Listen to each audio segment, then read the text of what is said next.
comprehensive report about abuse and neglect happening in public schools at the hands of school employees.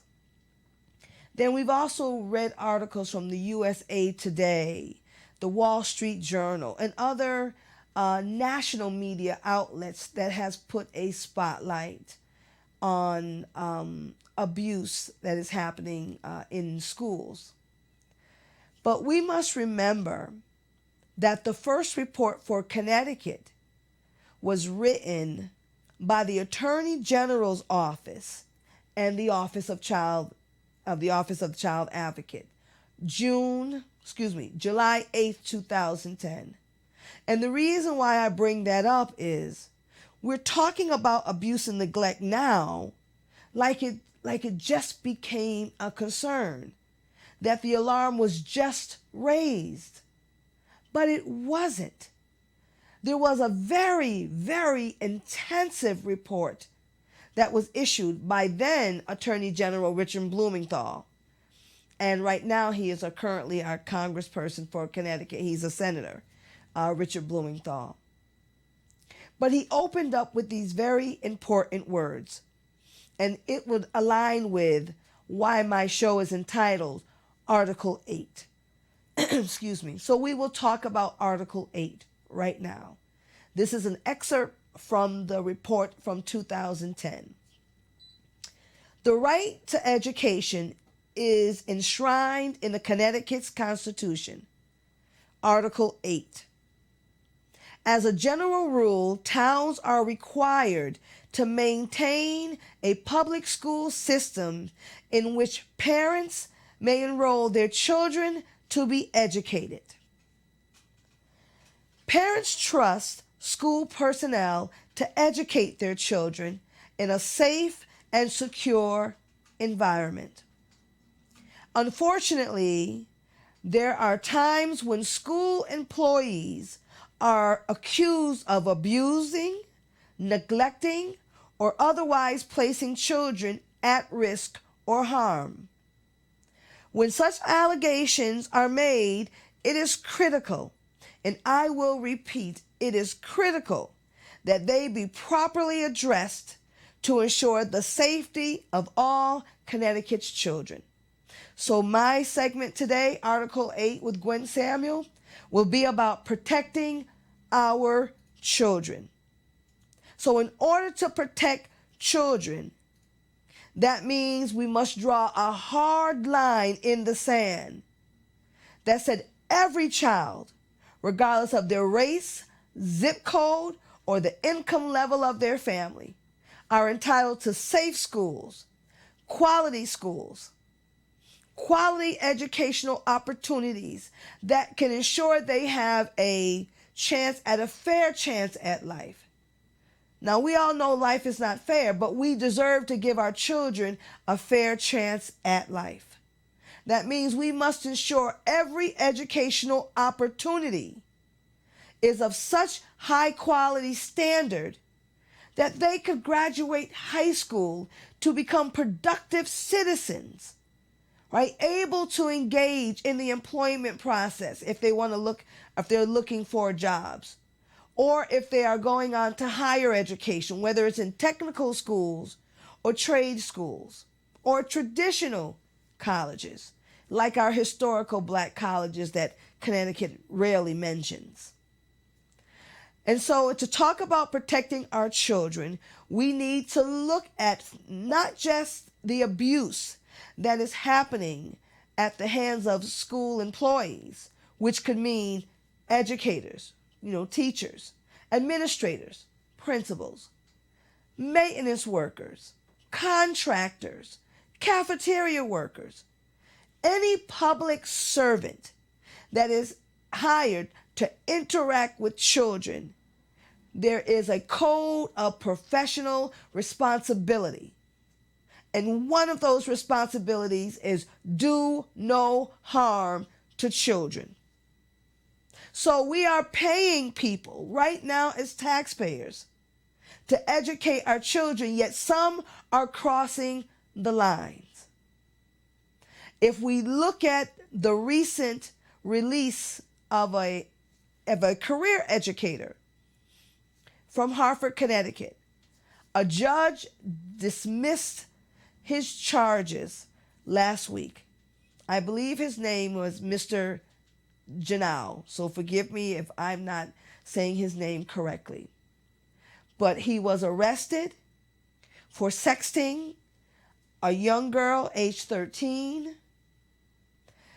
If we paid attention, if Hartford, because he's a Hartford educator, if Hartford had paid attention to the signs, they would have noticed a pattern of inappropriate behavior with this career educator. Back in 2007, it could have been before, but I remember the date 2007. Fast forward, we are now in 2017. And this educator has been he's been released from court oversight, right? Wasn't convicted. And why that is concerning? Because he has a clear pattern of inappropriate behavior with students. He currently still has his license to work in the school systems. And if we don't pay attention, he can bounce around from school district to school district to school district. This is what happens when we do not put children first. So then the question becomes, well, who would protect an abuser? We don't know anyone that would just blatantly protect abusers of children. Yet when you look at Connecticut policies, you will see that over and over again. And when I reviewed the 2010 report from the Attorney General and the Office of the Child Advocate, we're not talking 2017 yet, we're talking 7 years ago, 2010. Do you know, as you read the report, there were administrators, educators, who would not, under any circumstance, report to the Department of Children and Families. And the Department of Children and Families is the state agency that is charged with protecting children, right? Protecting the safety and well-being to protect children.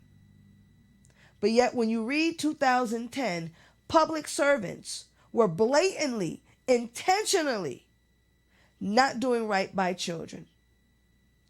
So as I prepare for my first commercial break, we will get back into some of the details outlined in the 2010 report. And please know, it's not just Hartford. So we look forward to talking to you soon. Stay tuned. I'll be right back.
Yo, I went all the way up to the 12th grade, and I was skipping school. I was selling. I was out there doing bad things because I thought I could just get the fast way. My aunt knew. She came busting at me, came hitting, knocking me upside the head, telling me, to stay in school because they told her, they called in. Parents, you got to keep on top of your kids because at the end of the day, they got to stay in school for the future, for y'all and your family to grow. Stay in school, it's a big deal.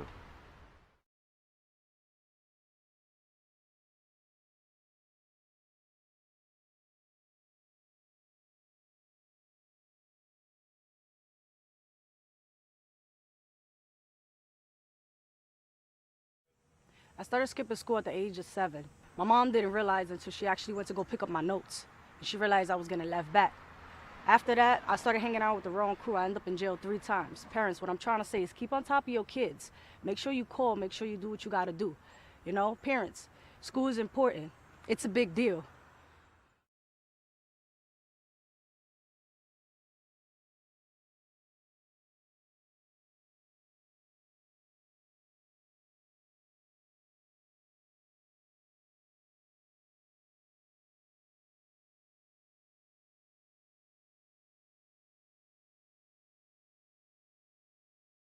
Host Gwen Samuel. So, as I continue on the discussions of talking about protecting our children, some of you may be asking, so who are you, Gwen Samuel? I'm just a mom, right? I'm a parent, and I'm just doing my part to make sure all children have access to great educational opportunities, because it does and it will impact me when I become a senior citizen, right? Because we quick to say children are our future. But if we don't take care of them in the present, there is no future for them. And that is real talk. So right now I'm dissecting the 2010, July 2010 State Attorney's Report and the Office of the Child Advocate. This was the first report of 2.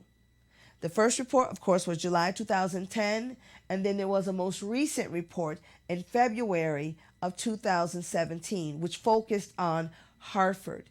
They took a random sampling of 15 schools and assessed the abuse and neglect that was happening in these schools in Hartford, and they talked about the failure of school employees to exercise, to do what they're supposed to do legally, and that is to be mandated reporters.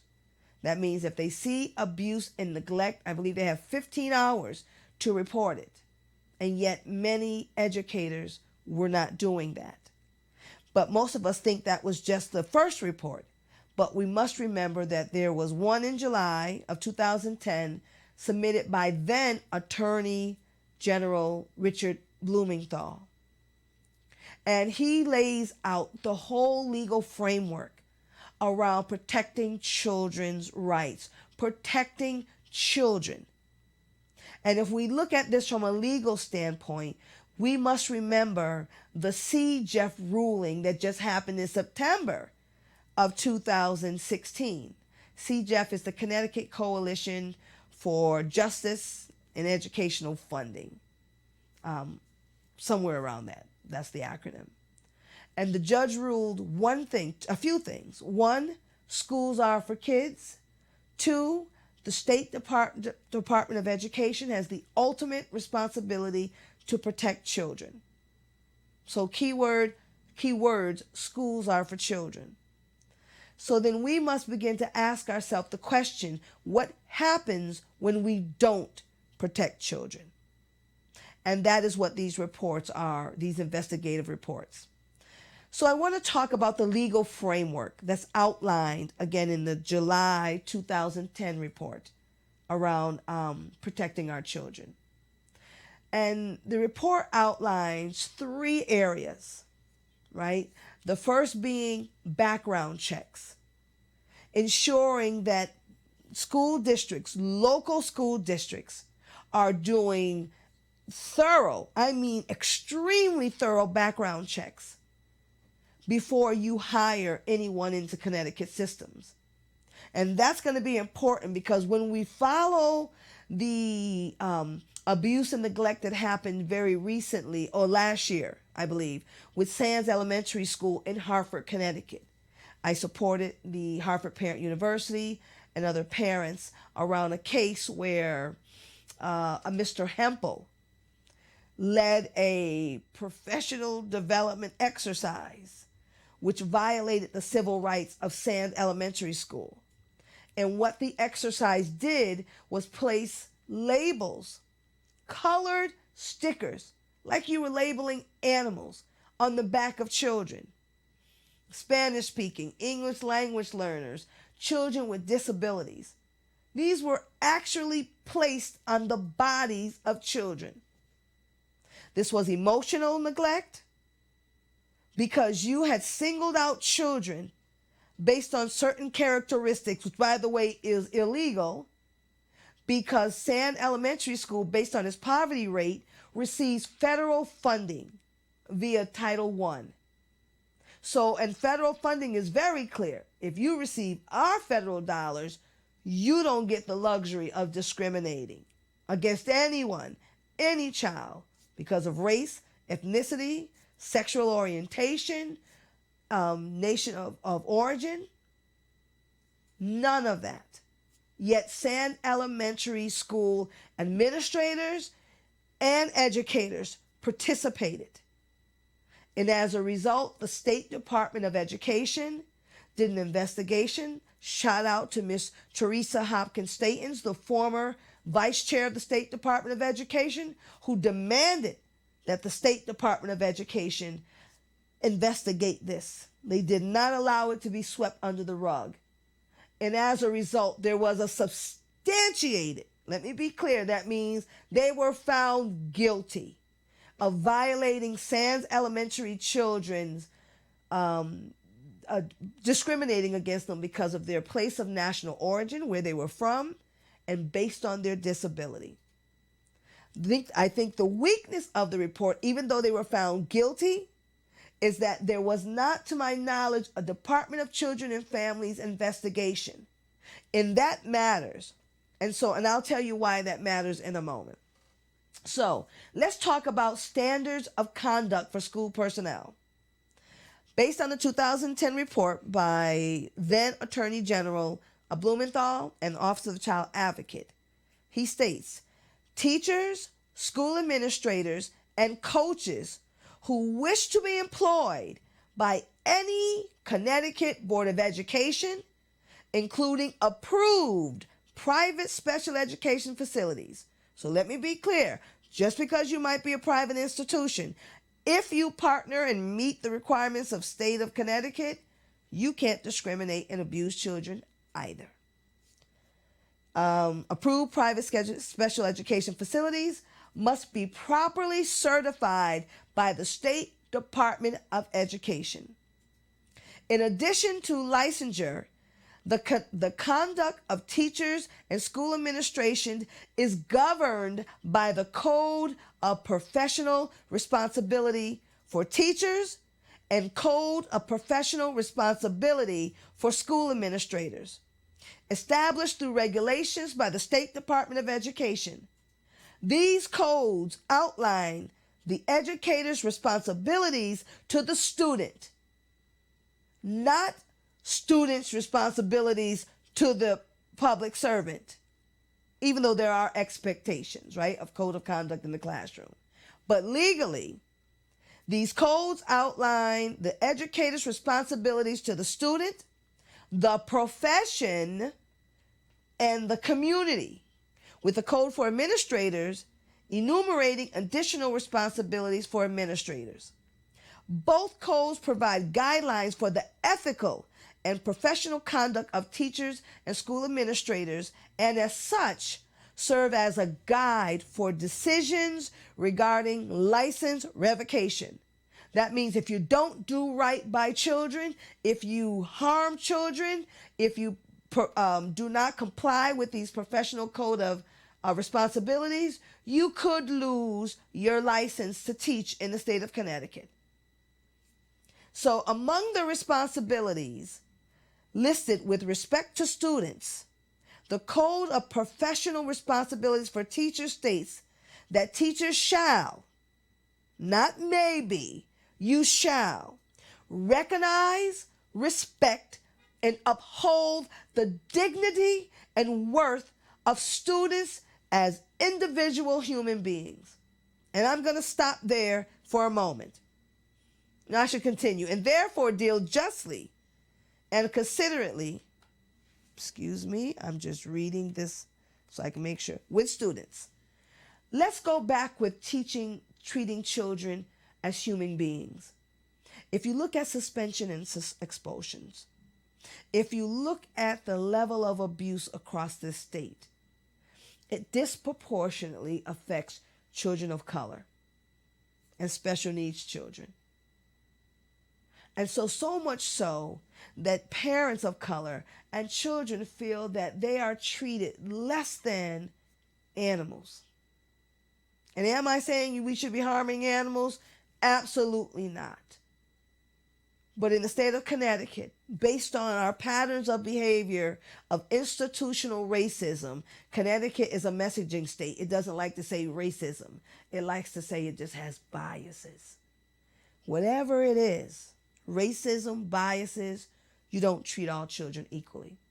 So we're going to take another commercial break and join me as we continue to delve into the responsibilities of administrators and educators. See you soon.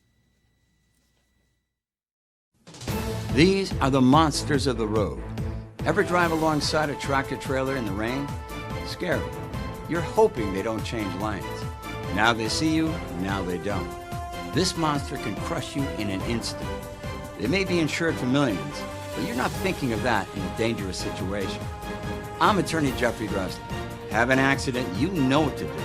Because this is what we do. 24/7, 11/22. My name is J. Stan McCauley, and I do business as Lightsource Productions. I provide professional services in the area of strategic video communications. First, what we do is we help you craft your message using what I call the rule of the 5 W's: who, what, when, where, and why. We do event documentation, content acquisition, full-scale productions, editing, and of course distribution through our social media television network. And with social media, video is more important now than it has ever been. Whether you're talking big business, small business, nonprofit, church, or just an individual. Let's say you plan you're planning an event, a wedding, whatever the case may be. But let's say a big event, but no video. And you spent all this time, all these hours to put this event on, and maybe 100, 200 people attend the event. But more important than that is that thousands could attend by watching it on social media. But of course, you don't think about this until after the event is over. You can't afford not to capture it for social media. And despite what people think, I am affordable. Give me a call. Let's plan your next video project and share it with the world on my social media television network. I promise you that you will have the attention of one person, me.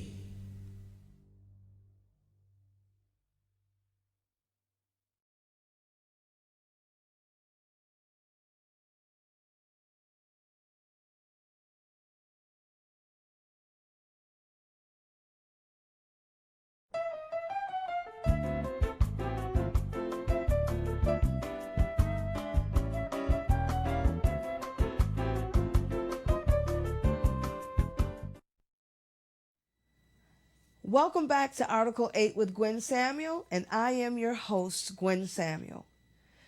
I've been speaking over this segment about protecting our children, focusing very specifically on the report that was issued July 8, 2010 from then Attorney General Richard Blumenthal and the Office of the Child Advocate, the Office of the Children Advocate.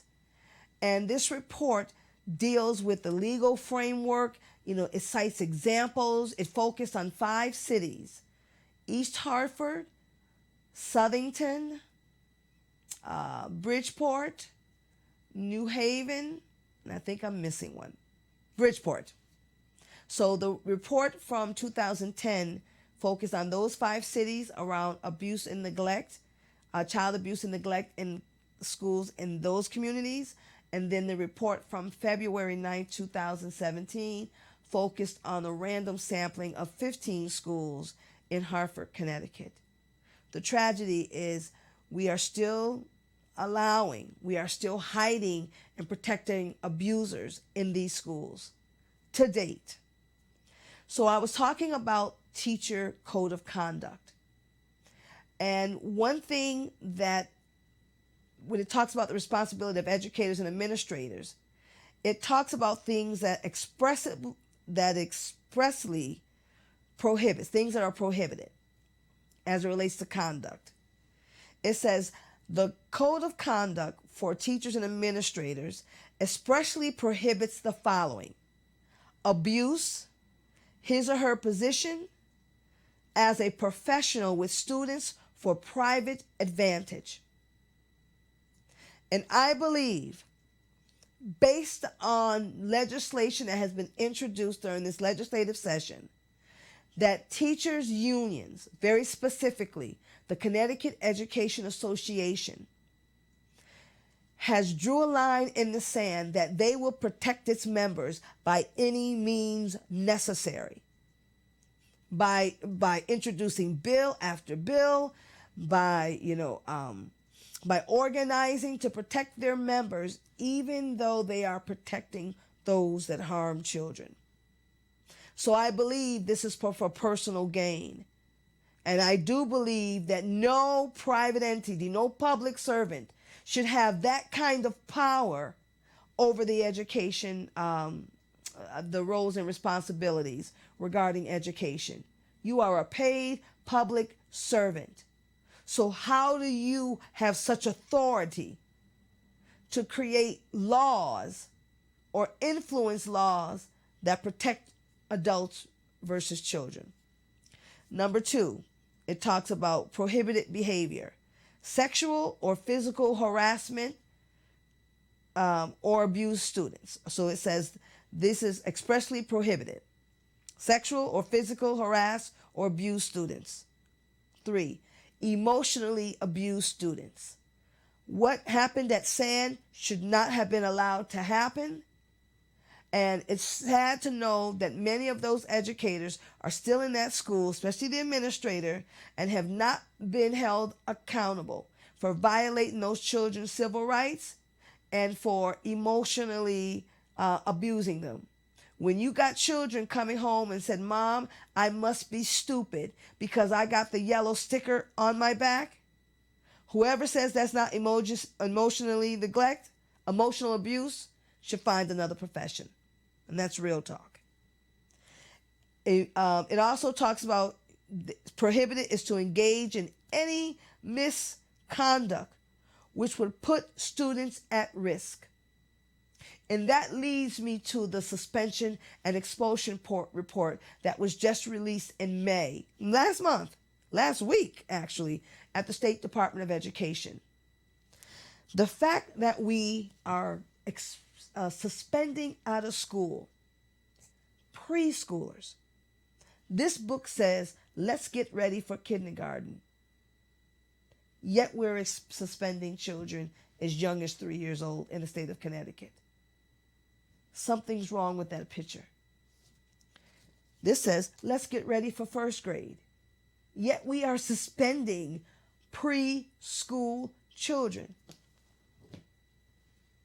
And so how can that not be a form of abuse and trauma?